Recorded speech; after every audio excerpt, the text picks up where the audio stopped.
from FSBushcraft. Just wanted to do a quick little video here of my latest mod updates that I've been turning on and doing with my Schrade SCHF37. As Cole Craven and I mentioned it in the last few videos that we've done, that we've turned on and gone out together, we've turned on and been using the Schrade, and really I'm falling in love every time I use the SCHF37 more and more.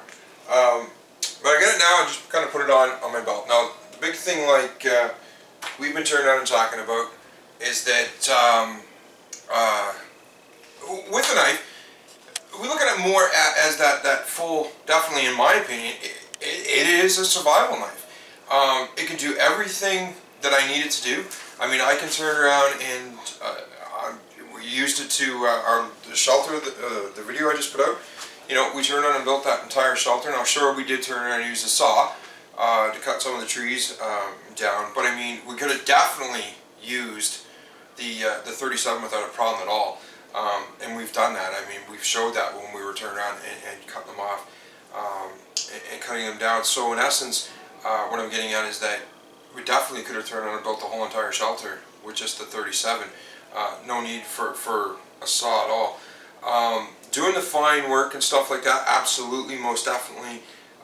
You would think with being such a long blade that you couldn't do that fine detail work, but with the joy that's on this 37, I love it, and the fact being that you can actually turn on and choke up on the handle a lot more, and you can get in there and do the detail work and everything that you may need to do. Now, some of the other mods I just want to show quickly is I got Cody's 36 just to kind of show you. You know, when they come, the jimping on the back was definitely, as many people have turned on and talked, you know, it's really aggressive. And I don't know how clear or well you can see, but you know, it's pretty deep, and it's you know, if you're using it in your hand and you're trying to trap that, you know, trying to trap the tree or the wood, it definitely it digs into your hand. So what I've done to kind of show you is on mine, I've actually grounded it down. Now, I didn't take it right off. I've just taken it down to the point that it's, I've kind of, don't know how well, just give me a sec there, guys. How well you can, there, get the camera to focus, is I've grounded them down just so they're basically little bumps on there. And the reason being for that is that I still like that little bit of it there to give that extra meat kind of to the blade. Whereas you can see the difference. There's Cody's in the background, and in mine in the foreground. Like, there's a big difference. What I'll try to do is show you if we can get this to work. Right there, you can really see the difference. See, this is on the original. This is mine, where I've just rounded them off. I'll flip this around. And you can see it there too, the same way. I've brought them way down. So it makes it a lot nicer, I should say, to hold it in the hand. I love it to work with. I still have left on the coating, and the reason being for that is that I'm actually amazed at how smooth that powder coating goes. On Cody's, sorry guys, I just got Mama Bear turned on and holding the camera. But the camera doesn't bring it too much. But on Cody's, where he hasn't used it at all yet, he hasn't had the chance to get out because, oh, there we go, there's a good shot of it. He's been busy with other things, with school and stuff, but it's really like grippy that's on it. Whereas now that I've been using mine, we've got, you know, it's really smooth, and it's smoothing out even more and more. So therefore, I want to leave that. I'm going to leave the coating on it. But yeah, so it's working out pretty good. And then of course all I did on the back is being that I grounded off the jimping on the back and on the bottom is just threw some gun bluing over top of it just to keep it from rusting, and then you know, keeping the coating on there. But now with the sheath, did a few modifications. I'll just get this closed up and I'll untie.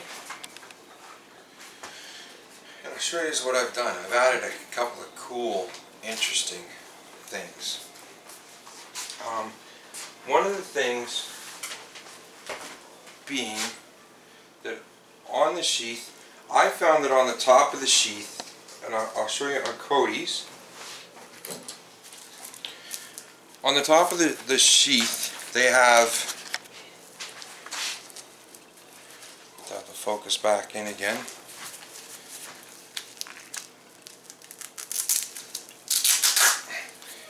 It has the big longer part. I don't know if well, there we go, now it's focused. There's this Velcro part that comes across where the blade would turn around, you know, you would lock the blade, and honestly I don't see a purpose why it's so long and why it's there. So when we were out the other night, Colcraven came up with the idea of where the snap is on this part, we cut it off right at the snap, and it still gave us enough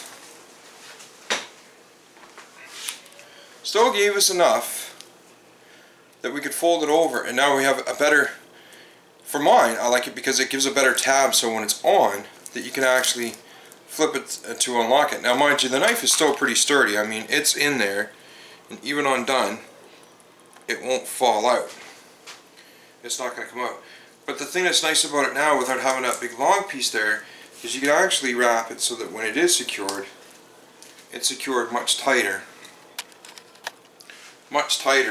around the handle to keep the handle in place. Now, to get to the reason why I call mine a full survival kit now, is what I've done is on the back, ta-da, I have taken the bush point from Colcraven, and I've incorporated with using Ranger bands, I've actually incorporated the bush point onto the back of it. Now when it's on and I have it on, you can't even feel that the bush point's there. Like, it doesn't stick into the back at all. So I know it doesn't look all that pretty, but once again guys, this is my theory, or not my theory, but my point, my opinion of what I'm doing is showing, you know, once again, for that bushcrafter on a budget, that you know, being with the Schrade, being under 40 bucks, and you know, having another tool like the bush point that fits onto the back, so I got that smaller blade if I really needed it, you know, to do really fine detail work or whatever. Most of you know the benefits of the bush point. You know, I can use it to make a spear for defensive purposes. You know, it's just endless to the amount of stuff that you can turn on and do with the bush point. So between the two blades, I would say I've got pretty well all my cutting surfaces covered, and pretty much could almost say no reason to have that axe anymore if I really, you know, really don't need it. If I was in a survival situation, a true survival situation, you know, whatever, be it, you know, I had this on my hip, and you know, was lost, whatever, maybe had my pack on and whatever, took it off, fell, you know, into a river, or, you know, whatever. There's so many different scenarios we can think of.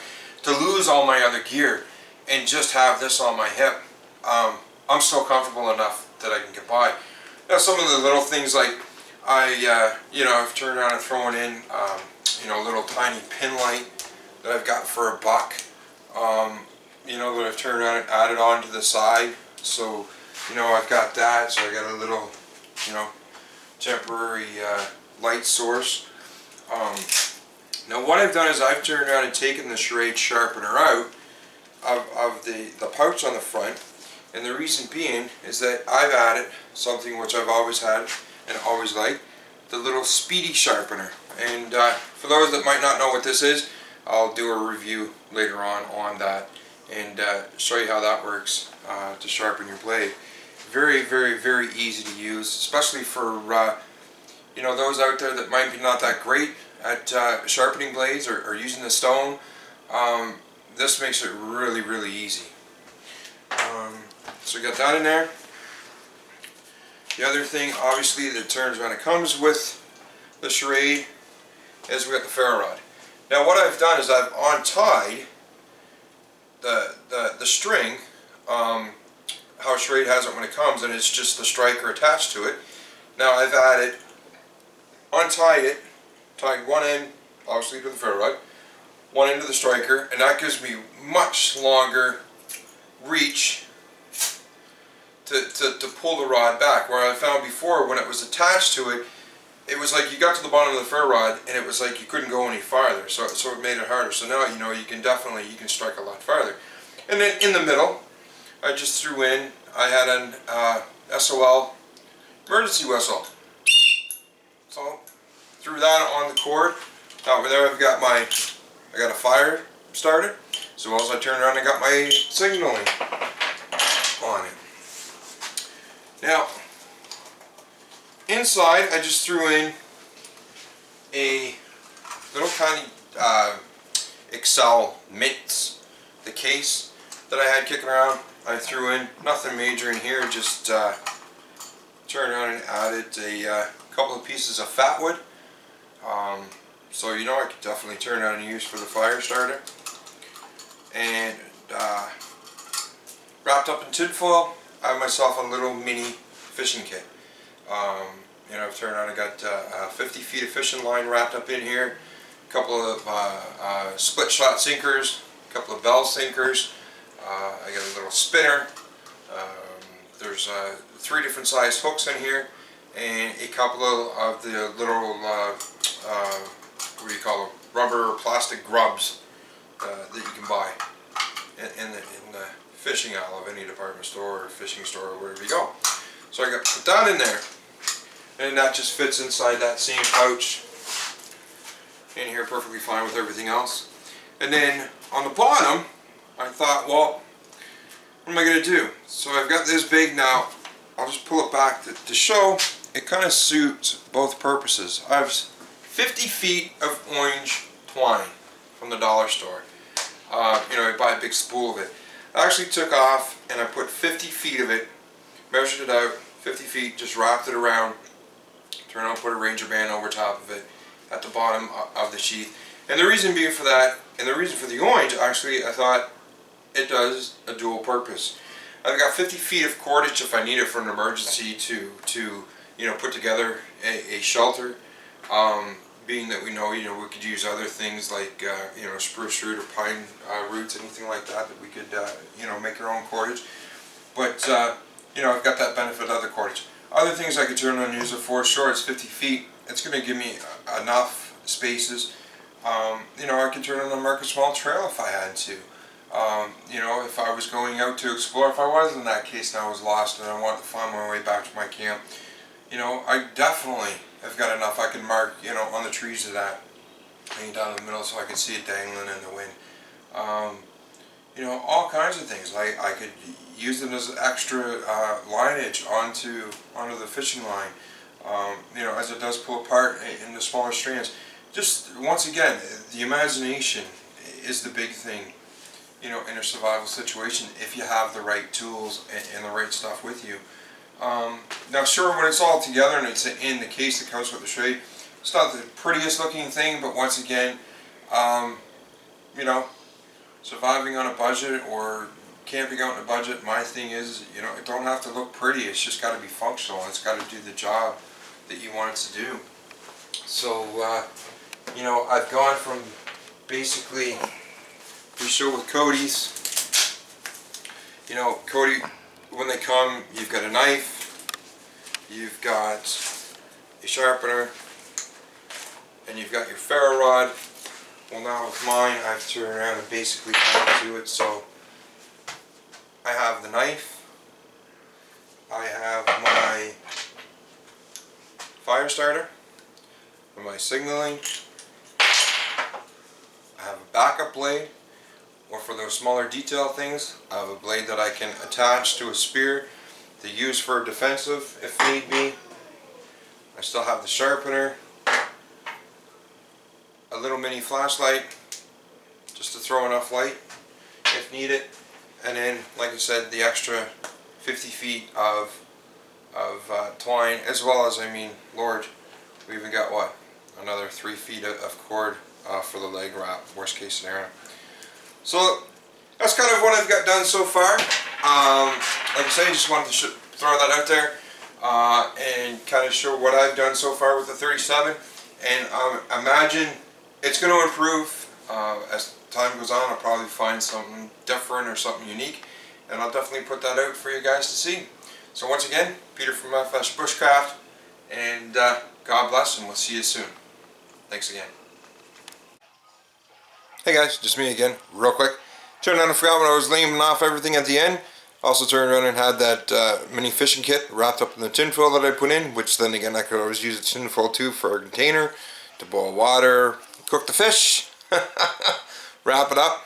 I've got that, as well as a couple of pieces of fat wood. Definitely be able to shave down and use with the ferro rod to start the fire.